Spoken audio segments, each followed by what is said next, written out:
ക്രിസ്തുയേശുവിൻ്റെ നിസ്തുല നാമത്തിൽ എല്ലാ പ്രിയപ്പെട്ടവർക്കും സ്നേഹവന്ദനം. ഇന്നത്തെ നമ്മുടെ ധ്യാനത്തിനായി വിശുദ്ധ യോഹന്നാൻ എഴുതിയ സുവിശേഷം 3-ാം അധ്യായം 7-8 വാക്യങ്ങൾ. യോഹന്നാൻ 3:7-8. നിങ്ങൾ പുതുതായി ജനിക്കണമെന്ന് ഞാൻ നിന്നോട് പറകയാൽ ആശ്ചര്യപ്പെടരുത്. കാറ്റ് ഇഷ്ടമുള്ളയിടത്ത് ഊതുന്നു, അതിൻ്റെ ശബ്ദം നീ കേൾക്കുന്നു, എങ്കിലും അത് എവിടെ നിന്ന് വരുന്നുവെന്നും എവിടേക്ക് പോകുന്നുവെന്നും അറിയുന്നില്ല. ആത്മാവിനാൽ ജനിച്ചവനെല്ലാം അതുപോലെയാകുന്നു എന്ന് ഉത്തരം പറഞ്ഞു. കർത്താവിൻ്റെ പരിശുദ്ധ നാമം വാഴ്ത്തപ്പെടട്ടെ. വീണ്ടും ജനനത്തിലേക്ക് നിക്കോദിമോസിൻ്റെ ശ്രദ്ധയെ കർത്താവ് ക്ഷണിച്ചത് നമ്മൾ ശ്രദ്ധിച്ചു. എന്നാൽ അതിന് ധാരാളം വെല്ലുവിളികളുണ്ട് എന്ന് തുടർന്നുള്ള സംഭാഷണത്തിൽ വ്യക്തമാണ്. വീണ്ടും ജനനമെന്നാൽ എന്താണെന്ന് യേശു നിക്കോദിമോസിനോട് വിശദീകരിച്ചു. ജഡത്തിൽ നിന്ന് ജനിച്ചവർക്ക് ജഡത്തിൻ്റെ താല്പര്യങ്ങൾക്കും ആഗ്രഹങ്ങൾക്കും അനുസരിച്ച് മാത്രമേ ചിന്തിക്കാനും പ്രവർത്തിക്കാനും കഴിയുകയുള്ളൂ. എന്നാൽ ആത്മാവിൽ നിന്ന് ജനിച്ചവർക്ക് ആത്മാവിൻ്റെ ചിന്തകൾക്കും താല്പര്യങ്ങൾക്കും അനുസരിച്ച് ചിന്തിക്കുവാനും ചരിക്കുവാനും കഴിയും. ആത്മവ്യാപാരം ബലപ്പെടുത്തത്തക്കവണ്ണം ഒരു വീണ്ടും ജനനം ആവശ്യമാണ്. കൊരിന്ത്യർക്കെഴുതിയ 2-ാം ലേഖനം 5-ാം അധ്യായം 17-ാം വാക്യത്തിൽ പൗലോസ് പറയുന്നു, ക്രിസ്തുവിലായാൽ ഒരു വ്യക്തി പുതിയ സൃഷ്ടി ആയിത്തീരുന്നു. വീണ്ടും ജനനത്തിൻ്റെ പ്രായോഗിക ആവിഷ്കരണം എങ്ങനെയാണെന്ന് നമ്മൾ വായിച്ച വേദഭാഗത്തുണ്ട്. വിശേഷിച്ച് 7-ാമത്തെ വാക്യം മുതൽ 21-ാമത്തെ വാക്യം വരെ ആ ഒരു സംഭാഷണമാണ്. ഒന്ന്, വീണ്ടും ജനിച്ചാൽ കാറ്റുപോലെയാണ്. തനിക്ക് ആരാഞ്ഞറിയാൻ കഴിയാത്ത ഒരു ഉത്ഭവമാണ് ദൈവത്തിൽ നിന്നും അയാൾക്കുള്ളത്. കാറ്റിൻ്റെ ഗതി എന്ന വണ്ണം അയാളുടെ ഗതി ലക്ഷ്യവും നിശ്ചയിക്കുന്നത് ദൈവം തന്നെയാണ്. നിരീക്ഷണം നടത്തുന്നതിലൂടെയും അനുഭവിക്കുന്നതിലൂടെയും കാറ്റിനെ അനുഭവിക്കാൻ കഴിയുന്നതുപോലെ വീണ്ടും ജനിച്ച വ്യക്തിയുടെ മേലുള്ള ദൈവിക പ്രഭാവം മറ്റുള്ളവർക്ക് കാണാൻ കഴിയും. പരിമിതമായ മനുഷ്യജ്ഞാനത്തിനും നിയന്ത്രണത്തിനും അതീതമാണ് ഈ ദൈവിക പ്രഭാവം.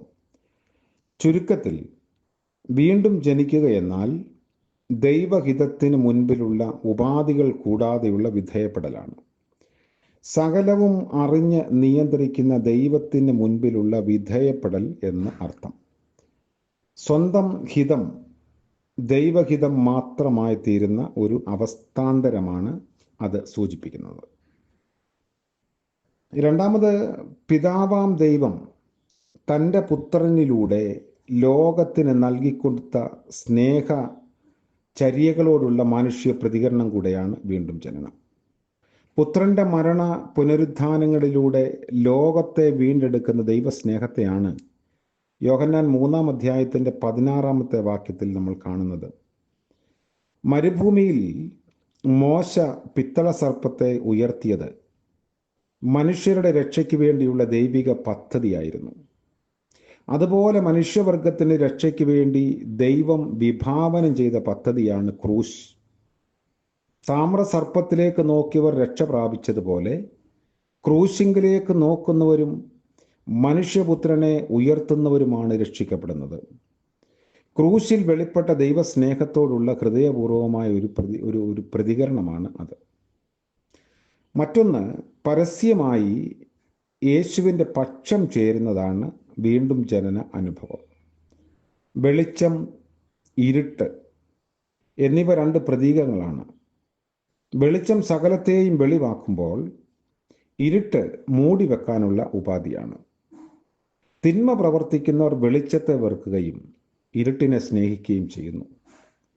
ധാർമ്മിക ശക്തിയുടെയും സ്വഭാവ ദൃഢതയുടെയും അനുഭവമാണ് വീണ്ടും ജനനാനുഭവം. ഇരുട്ടിലും വെളിച്ചത്തിലും വീണ്ടും ജനിച്ചവർ ഒന്നു തന്നെയായിരിക്കും. ദൈവം എല്ലായിടത്തും ഉണ്ടെന്നുള്ള അവബോധത്താൽ ഇരുട്ടുപോലും അവർക്ക് പ്രകാശപൂർണമായിരിക്കും.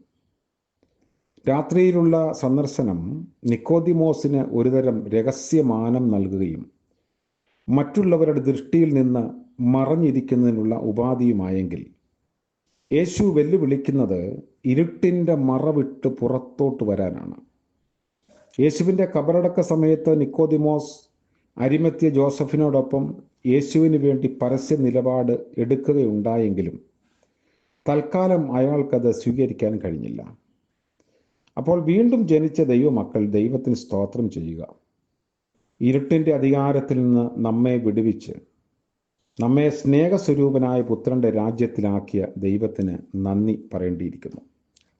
വീണ്ടും ജനനമെന്ന വാക്കുകളുടെ യഥാർത്ഥ അർത്ഥതലങ്ങളും വെല്ലുവിളികളും സ്വീകരിക്കാൻ നമുക്ക് കഴിയുന്നുണ്ടോ എന്നത് വളരെ ചിന്തനീയമാണ്. ദൈവഹിതത്തെ സ്വന്തം ഹിതമാക്കി തീർക്കുന്ന ജീവിത രൂപാന്തരമാണ് വീണ്ടും ജനനമെന്ന തിരിച്ചറിവ്. കാറ്റിൻ്റെ ഉത്ഭവവും അതിൻ്റെ ഗതിലക്ഷ്യവും അറിയാൻ പാടില്ലാത്തതുപോലെ ദൈവം നിശ്ചയിക്കുന്ന ലക്ഷ്യത്തിലേക്ക് നാം യാത്ര ചെയ്യേണ്ടിയിരിക്കുന്നു.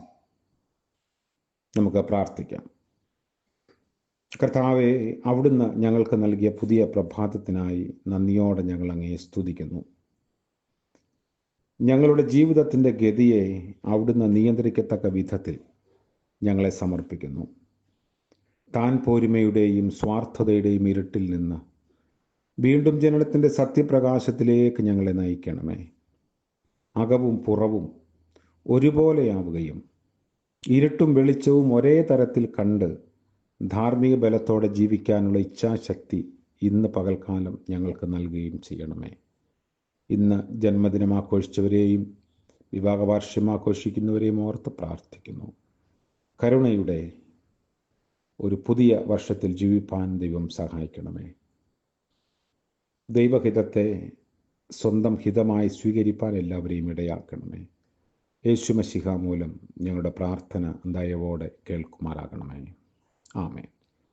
ത്രിയേക ദൈവത്തിൻ്റെ അനുഗ്രഹവും കൃപയും നാം ഏവരോടും കൂടെ ഇന്നും എന്നേക്കും ഉണ്ടായിരിക്കുമാറാകട്ടെ. ആമേൻ.